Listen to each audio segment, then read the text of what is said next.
দিনের যেখানেই জ্ঞান পাওয়া যাবে সেখানে অবশ্যই সিরাত পাওয়া যাবে। এর জন্য সর্বপ্রথম উৎস কোরআনে মজিদ, কারণ কোরআনে মজিদ প্রাথমিকভাবে যে 23 বছর সময় ধরে নাজিল হয়েছিল, সেই 23 বছরের সময় এত লম্বা ডিউরেশন কেন ছিল, সেটা তা প্রতিটি কদমে কদমে নবী পাক সাল্লাল্লাহু আলাইহি ওয়াসাল্লামকে আল্লাহর পক্ষ থেকে হিদায়াত অথবা তার ফজিলতের বয়ান অথবা তার জন্য উৎসাহ অথবা তাকে সান্ত্বনা দেওয়া অথবা তাকে বিভিন্ন বিষয়ের সমাধান জানানো, এই ক্রমানুসারেই বিদ্যমান আছে। যেমন কোরআনে পাকে এটা হয় যে সাহাবায়ে কেরাম নবী পাক সাল্লাল্লাহু আলাইহি ওয়াসাল্লামের কাছে কোনো প্রশ্ন করেছেন, তো আল্লাহ তাআলা কোরআনে পাকে তার জবাব দিয়েছেন। অথবা মক্কার কাফিররা কোনো প্রশ্ন করেছে, আল্লাহ তাআলা কোরআনে পাকে জবাব দিয়েছেন। অথবা ইহুদি নাসারা কোনো প্রশ্ন করেছে, আল্লাহ তাআলা কোরআনে পাকে জবাব দিয়েছেন। অথবা মুনাফিকরা কোনো আচরণ করেছে, আল্লাহ তাআলা কোরআনে পাকে তাদের ব্যাপারে বলে দিয়েছেন যে তারা এই কাজ করছে।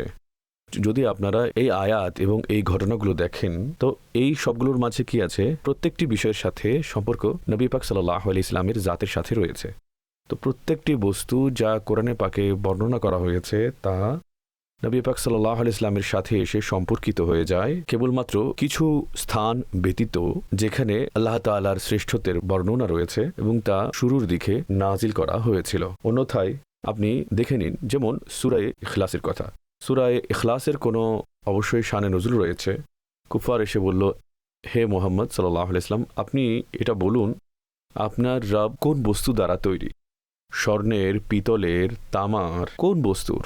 তো এখন এর জন্য সূরা ইখলাস নাজিল হয়েছিল। তো আপনি যখন সূরা ইখলাস পড়বেন, এর শানে নজুল পড়বেন, আল্লাহ তাআলা কোন অবস্থায় এই সূরা নাজিল করেছেন, আপনি যখন শানে নজুল পড়বেন যার সম্পর্ক কোরআনের ওই আয়াতের সাথে, তো ওখানে শানে নজুলের যে ঘটনাগুলো আছে তো সেগুলো সিরাতের অংশ হয়ে গেছে। এবং কোরআনের পাকের যারা তাফসীর অধ্যয়নকারী তাদের জানা আছে যে কোরআনের পাকের অধিকাংশ আয়াত হচ্ছে এমন যেগুলোর পেছনে কোনো না কোনো শানে নজুল রয়েছে। তার পেছনে হয়তো একটা ঘটনা আছে, অথবা এর পেছনে দুটো ঘটনা আছে, অথবা তিনটে ঘটনা আছে।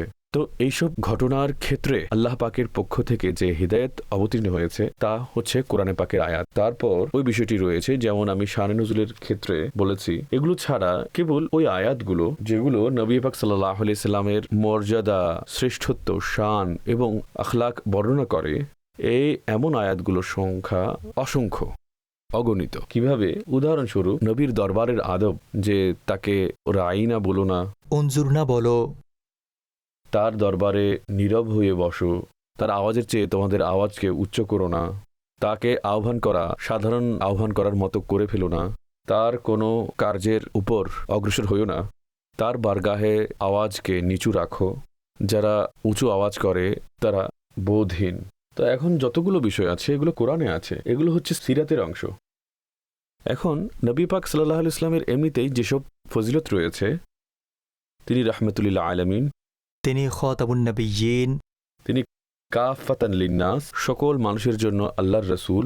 তাকে বশীর ও নজির বানিয়ে পাঠানো হয়েছে, তাকে মুবাশশির বানিয়ে পাঠানো হয়েছে, তাকে শাহিদ বানিয়ে পাঠানো হয়েছে, তাকে সিরাজাম মুনিরা বানিয়ে পাঠানো হয়েছে, তাকে নূর বানিয়ে পাঠানো হয়েছে। তো এখন এমন আয়াতগুলো যদি আপনি ধারাবাহিকভাবে উল্লেখ করেন, তবে 60-70 আয়াত তো আমি এক ফ্লোতেই বলে ফেলেছি। এই সব আয়াতগুলো কি? এগুলো হচ্ছে নবী পাক সাল্লাল্লাহু আলাইহি ওয়াসাল্লামের সিরাতের দিক। কোনোটা তার চরিত্র বর্ণনা করছে, কোনোটা তার শ্রেষ্ঠত্ব বর্ণনা করছে।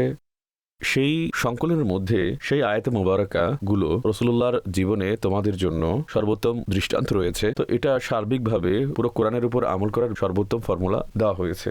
কোরআনে পাকের কোন আয়াতে কিভাবে আমল করতে হবে, তাওয়াক্কুলের আয়াতের উপর কিভাবে আমল করতে হবে, সবরের আয়াতের উপর কিভাবে আমল করতে হবে, আল্লাহর ভয় কিভাবে আমল করতে হবে, শুকরে ইলাহির উপর কিভাবে আমল করতে হবে, আল্লাহর সন্তুষ্টিতে সন্তুষ্ট থাকা। তো এই সকল আয়াতের উপর আমল করার সবচেয়ে উত্তম উপায়, যেটা সর্বোত্তম উপায়, সেটা উসওয়াতুল হাসানা শব্দের মাধ্যমে বর্ণনা করা হয়েছে। আচ্ছা, তারপর কোরআনে পাকের মধ্যে অনেকগুলো গজওয়ার বর্ণনা রয়েছে। নবী পাক সাল্লাল্লাহু আলাইহি ওয়াসাল্লামের গজওয়ায়ে বদরের বর্ণনা কোরআনে পাকে আছে। আপনি এটাকে এইভাবে বলতে পারেন যে আমরা তো শুরু থেকে নিতে পারি, কিন্তু কেবলমাত্র আপনি হিজরতের ঘটনাকে ধরে নিন। কোরআনে পাকে এই সম্পর্কিত আয়াত আছে। আচ্ছা, হিজরতের পরে গজওয়ায়ে বদর সম্পর্কে, এরপরে গজওয়ায়ে আহজাব গজওয়ে খান্দাকের কথা বলুন, এরপরে হুদাইবিয়ার সন্ধি সম্পর্কে বলুন, উমরাতুল কাজা সম্পর্কে বলুন, এরপরে মক্কা বিজয়ের কথা বলুন, গজওয়ে তাবুকের কথা ধরুন। তো এই সমস্ত গজওয়ার বর্ণনা কোরআনে পাকে রয়েছে। গজওয়াগুলো হচ্ছে নবী পাক সাল্লাল্লাহু আলাইহি সাল্লামের ওই সফর যা আল্লাহর বাণীকে তুলে ধরার জন্য করা হয়েছে, সবগুলোই সিরাত হয়ে যাবে। এখানে আপনি যদি গজওয়ে তাবুকের উদাহরণ নেন, তো গজওয়ে তাবুক এটাকে এইভাবে বলা যায়, সূরা তাওবা যেটা আছে, সূরা বারাত, সূরা তাওবা, যদি আপনি এটা পড়া শুরু করেন তো এইভাবে বলা যায় যে এই সূরাটি, এটাকে অন্য ভাষায় বললে এই সূরাটা হচ্ছে গজওয়ে তাবুক। এত বিস্তারিতভাবে গজওয়ে তাবুকের ঘটনা এর মধ্যে বর্ণনা করা হয়েছে। সেখানে মুনাফিকদের অবস্থান কী ছিল, মুমিনদের অবস্থা কী ছিল, সাহাবায়ে কেরামের আচরণ কেমন ছিল, সেখানে নবী পাক সাল্লাল্লাহু আলাইহি সাল্লামের জন্য আত্ম উৎসর্গকারী যেসব ব্যক্তি ছিলেন তারা কিভাবে চলছিলেন, তাতে যারা টালবাহানা করছিল তারা কিভাবে টালবাহানা করছিল, তো নবী পাক সাল্লাল্লাহু আলাইহি সাল্লাম কোথায় কোথায় তাদেরকে অবকাশ দিয়েছিলেন, কোথায় কোন হুকুম দেওয়া হয়েছিল, এই সকল বিষয়ের বর্ণনা এতে রয়েছে। এই যে গাজওয়া, এটা সিরাতের একটি অংশ। আচ্ছা, এরপর আজওয়াজে মুতাহারাত, এটা সিরাতের অনেক বড় একটি অংশ। এই একটা যে ফ্যামিলি লাইফ, যে ঘরোয়া জীবন এবং পারিবারিক জীবন, নবী পাক সাল্লাল্লাহু আলাইহি ইসলামের পবিত্র স্ত্রীগণ এবং তার পবিত্র কন্যাগণ, অর্থাৎ তার কন্যাগণ, তাদের ব্যাপারে কোরআনে পাকের কতগুলো আয়াত আছে। ওয়া আজওয়াজুহু উম্মাহাতুহুম, নবীর স্ত্রীগণ মুমিনদের মা। ইয়া নিসা আন-নাবিয়্যি লাস্তুন্না কাআহাদিম মিনান নিসাই ইন ইত্তাকাইতুন্না ফালা তাখদা'না বিল কওলি ফায়াতমা'আল্লাযী ফী কলবিহি মারাদুন ওয়া কুলনা কওলাম মা'রুফা। এই ধরনের আয়াত ধারাবাহিকভাবে বিদ্যমান আছে। সিরাতের এত বড় অংশ কোরআনে পাকে রয়েছে, যদি কেউ কোরআনকে সিরাত হিসেবেই পড়ে তো এভাবেই বলা যায় যে অনেক বড় স্যাটিসফ্যাক্টরি লেভেল পর্যন্ত, অনেক সন্তুষ্টিমূলক সীমা পর্যন্ত তাতে সিরাতের যে উপাদান আছে সেগুলো সে কোরআনে মাজিদ থেকে পাবে। এই জন্য উলামায়ে কেরাম কোরআন থেকেও সিরাতের উপাদান সংগ্রহ করেছেন এবং আলহামদুলিল্লাহ আমি একটি কিতাব নিয়ে কাজ করছি, সিরাতে নবী কোরআন কি রোশনি মে।